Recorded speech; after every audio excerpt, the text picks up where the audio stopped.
Hi, it's me again, Gloria J, and I'm here to share more great moments of Action Speaks. Action Speaks served as a communications outlet to create a community, to create and or develop a community conducive to excellence education of our children. And I have been reading to you articles from the Action Speaks Black Community newspaper, 1980s. Here we have transferred from, hopefully, from the criminal aspect or the crime aspect, which is a big issue in the community, or was a big issue in the community in 1983, and I shared with you some positive actions that took place in order to deal with crime in our neighborhood. So today I'm going to read to you several different facts, some community happenings that went on during the year 1983 between January and December. After the big issue with crime occurred, several classes were set up to assist the community tenants with overcoming their fears of crime. One class in particular that we recorded in the Action Speaks Black Community newspaper was a gun class, where 85 persons signed up for gun class offered by the Panama City Police Department, Lieutenant Carl Evans. Lieutenant Evans requested that each person that signed up to the class during the awareness seminar at the Glenwood Recreation Center to please call him for further information. Each person will plan on bringing their own gun and 30 rounds of ammunition for the class. The class can only consist of 20 persons per class, and time will have to be planned considerably. All participants must plan to be on shooting range for approximately 4 hours at a time. And he left his contact number, the police department, 769-9421, 1983, August. Here's another community happening. And here are some pictures in our paper that we want you to see. The person to the left is Mrs. Williams.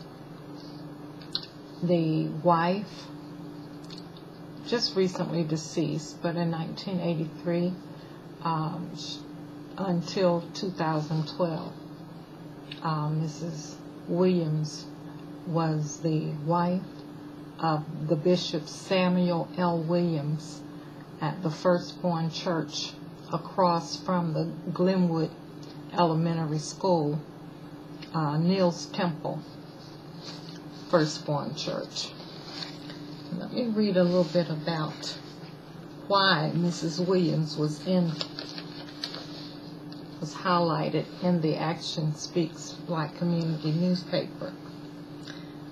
She was the chairperson for the Men and Women's Day, October 2nd. The annual services of Men and Women's Day will convene at Neil's Temple, Firstborn Church. The guest speaker will be the son of Elder S.J. Williams, a minister Robert L. Blunt, Jr., of Orlando, Florida. There will also be guests from Columbus, Georgia, and Chipley, Florida, such as Johnson Temple's choir. Come on, everyone, or everybody, let's have a good time. Chairman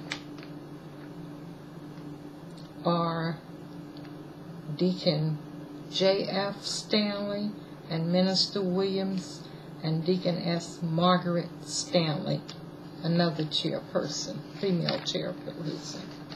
Several other things we carried as announcements, community happenings. For instance, we have here a young lady who was Yolanda Williams, the daughter of Mr. and Mrs. Jimmy Williams of the Sunday School Convention, July 30, 1983. She was the queen, or the princess, who won first prize in the Sunday School Convention held July 30th, 1983. She received $100 and a plaque. And I'm sure if I showed her this picture today, she would look in the mirror and say, that was not me. There's several things we shared in the Action Speaks Black Community newspaper to build a community conducive to excellence education for our children. We had an announcement about the NAACP, their meetings, and the requests for others to join. We carried, of course, the subscription for the Action Speaks Black Community newspaper. We noted several different things that were going on in the community. We carried articles on local sports, talks about the local black coach goes to World Series of Dixie Youth Baseball. So there were several things. The Women's Equality Day program, the Bay County Cancer Unit, the Industrial Park issue, Macedonia starting with the youth, a promotion of the youth at Macedonia Baptist Church.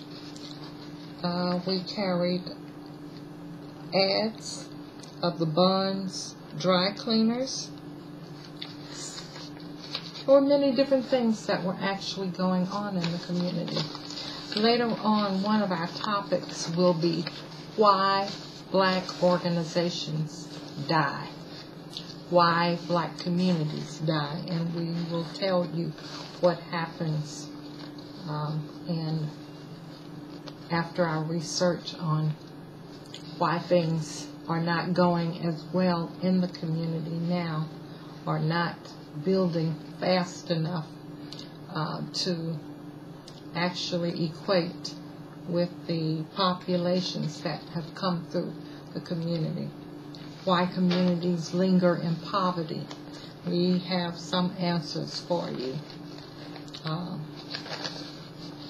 In the Action Speaks newspaper, we carried other things like adoption articles.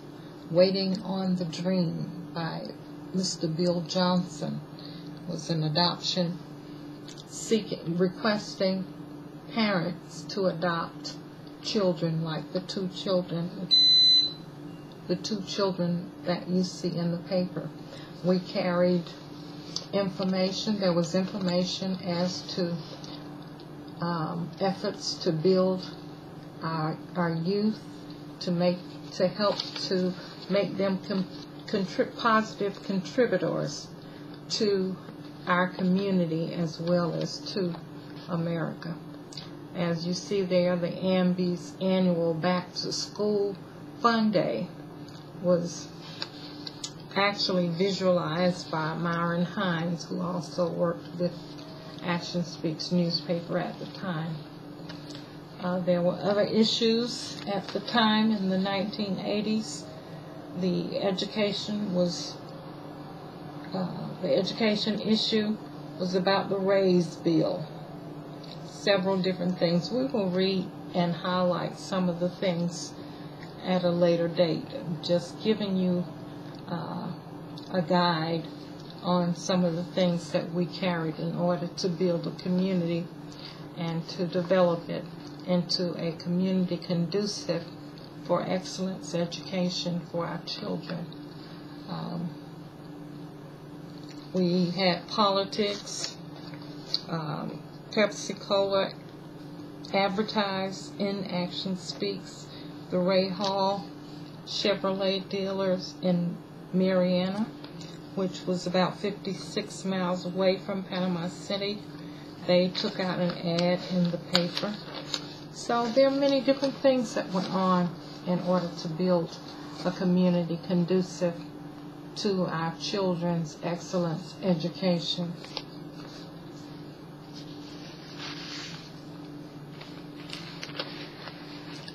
There were independent, freelance articles written, editorials like Cry for a King, a message from the editor to the black leadership of Bay County, a positive request for actions. We carried, there was information, as you see here, the review of the status of the services that were offered by the Bay County Public Library. Some of these articles were freelanced by individuals who did not work directly with Action Speaks Black Community newspaper, but they saw it as a vehicle of reaching the black community of Bay County. There were issues that were discussed and editorials like, why is a communications workshop needed? By Mr. Tim Brooks. Tim Brooks was the first, there he is there. Tim Brooks was the first black to be elected as city commissioner in Panama City, Florida. And there he is. And on the other side you can see we advertised for the Panavilla, a government project in Bay County, and other ads. The Floorman funeral home took out ads in the Action Speaks newspaper. So I don't think there was any stone unturned in the 1980s to create a better and more excellent community for our children.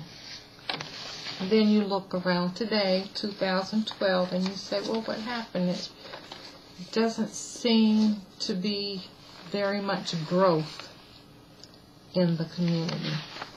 We will read and discuss that with you further, and hopefully some of our readers will respond. We encourage that you respond to this history, our efforts to create and develop a community conducive to our children's excellence education and a better self-sustained community. Thank you again for listening. I'm Gloria Keith with Action Speaks. Please feel free to respond to these tapes. Thank you. God bless you.